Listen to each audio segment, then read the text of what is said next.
stories. Najib Razak seeks to nullify SRC international case. And a closer look at Singapore's cabinet reshuffling. What does Lawrence Wong's promotion to Deputy PM mean for political succession? That's coming up.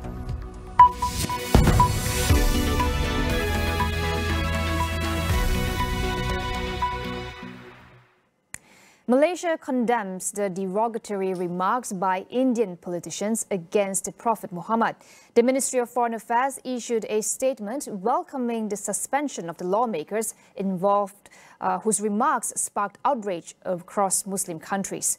Malaysia joins other Muslim nations such as Indonesia, Qatar, Kuwait, Iran, Pakistan and Saudi Arabia in denouncing their actions. The two Indian politicians involved were Nupur Sharma, the national spokeswoman of the ruling Bharatiya Janata Party (BJP), and Delhi BJP's head of media operations Naveen Kumar Jindal. They reportedly insulted the Prophet during a TV debate last Sunday and on social media.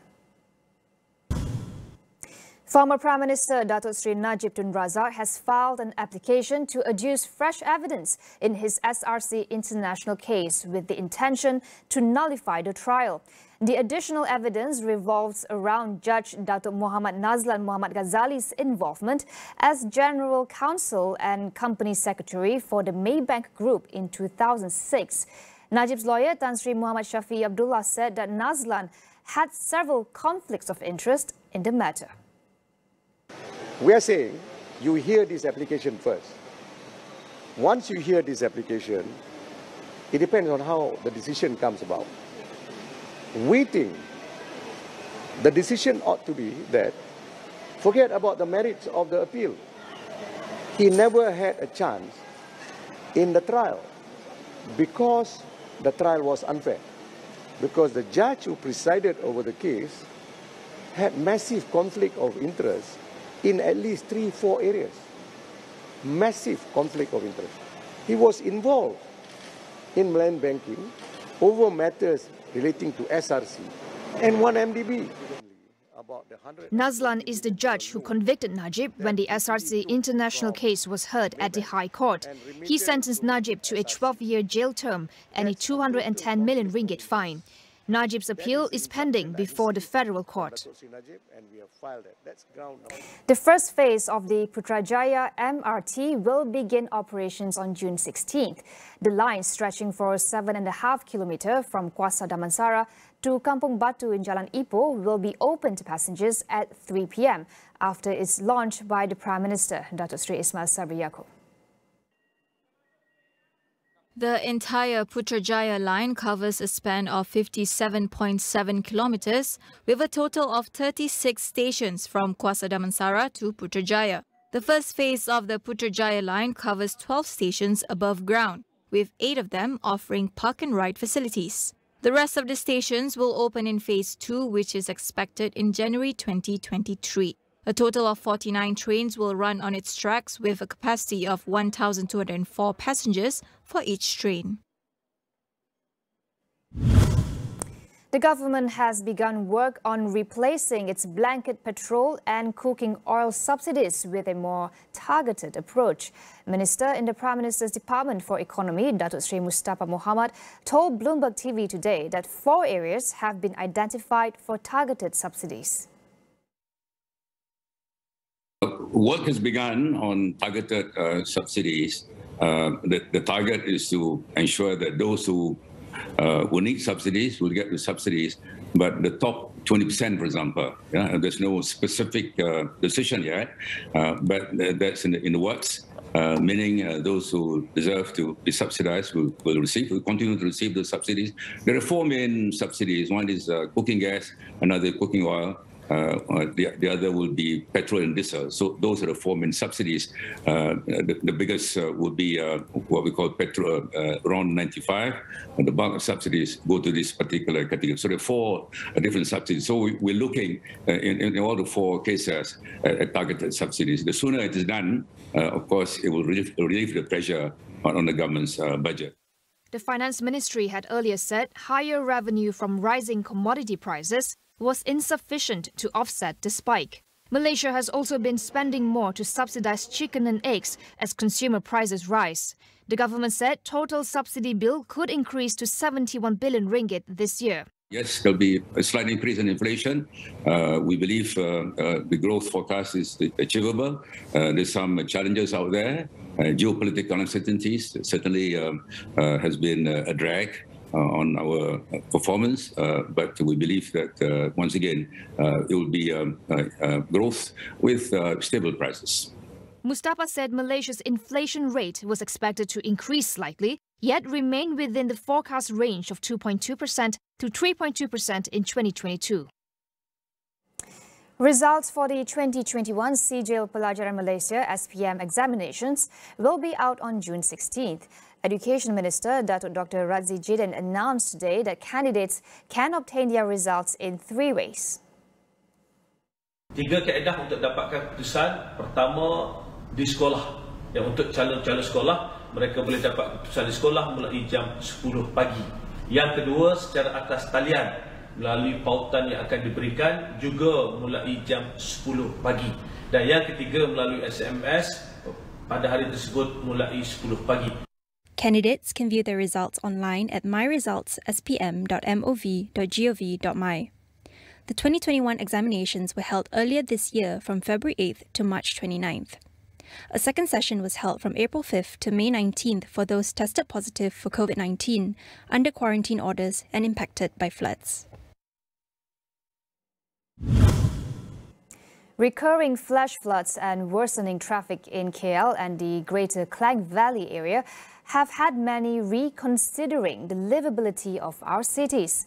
Tonight on Consider This, we ask our guests how to make our cities more livable. That's coming up right after AWANI Tonight. We'll go for a short break.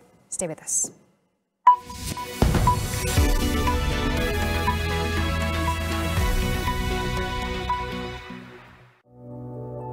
COVID-19 memperlihatkan kepada kita betapa pantasnya adaptasi teknologi di kalangan PKS kita. Niaga AWANI dan Nullify Business akan menyelami perjalanan kebangkitan semula PKS kita melalui segmen Jiwa SME setiap Selasa dan Khamis untuk inspirasi anda. Transformasikan perniagaan dengan Nullify Business, rakan digital pilihan anda. Hubungi kami sekarang dan jimat sehingga 50%. Jom Nullify Business.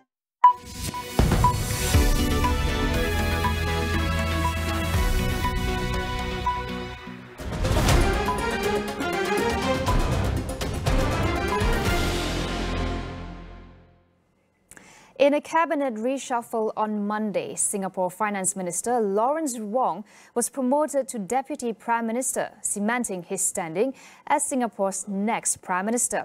Now, how significant is his promotion? We speak to Eugene Tan from the Singapore Management University. 2 months ago, the fourth generation leaders had picked Mr. Wong, to be what we call the 4G team leader. And yesterday's announcement, simply confirms, the choice of Mr. Wong, as the Prime Minister in waiting. So this is really part of the whole process, and we will see, the next step in what I call the political anointment process, being the ruling People's Action Party's Central Executive Committee elections at the end of this year, where Mr. Wong will certainly be elected into the ruling party's highest policy-making body, and at the same time, he will be appointed Assistant Secretary General. In other words, the right-hand man, of the Secretary General, who is Mr. Lee Hsien Loong. So when will Wong become the next Prime Minister of Singapore? At the start of the pandemic in the second quarter of 2020, where the Prime Minister indicated, that much as he would like to step down when he turned 70, which he did in February this year, he knows that the task at hand then and now still, would be to hand over Singapore to his successor in a good state. And given that we are not out of the pandemic yet, given that Singapore has yet to go into a sustained recovery mode. I think the handover is not going to take place, let's say within the next 12 to 24 months. In fact, one should, if we go by past practice and barring any unforeseen circumstances, it is very likely that a handover will take place only after, the next general election, which must be held by November 2025 at the latest. With Wong making his way to the top seat, will he bring a new era of politics in Singapore? Eugene said, though not much will change, the People's Action Party must be ready to evolve and adapt to the ever-changing political landscape. We must remember, that in the end, Mr. Lawrence Wong, was chosen by his peers, to be their leader, because they think that he's the best person to lead, the best person to build a team, and also probably the best person, to win elections. He wasn't chosen, because they wanted him to be a reformer, to be a maverick, who's going to do things radically differently.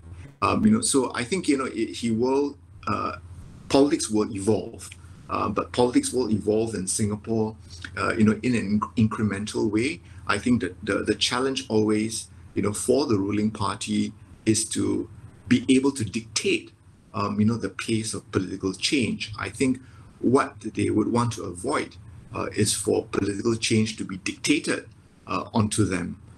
So I would say that, we can expect business as usual, but they will certainly need to evolve, adapt, their way of governing, because we have more younger voters, who are not as enamored, with the ruling party and its political dominance as their parents and grandparents were. So in that sense, politics will, I think that there will be changes, but they will take place amid continuity. Australia's central bank announced the biggest single interest rate hike in 22 years as it tries to quash inflation before it gets out of control. The Reserve Bank lifted its cash rate target 50 basis points to 0.85%, surprising economists by the size of the move. Analysts had been expecting a rate hike of 25 to 40 basis points. This is also the central bank's first back-to-back rate hike in more than 11 years. Treasurer Jim Chalmers warned of more rate hikes, saying inflation in Australia would worsen.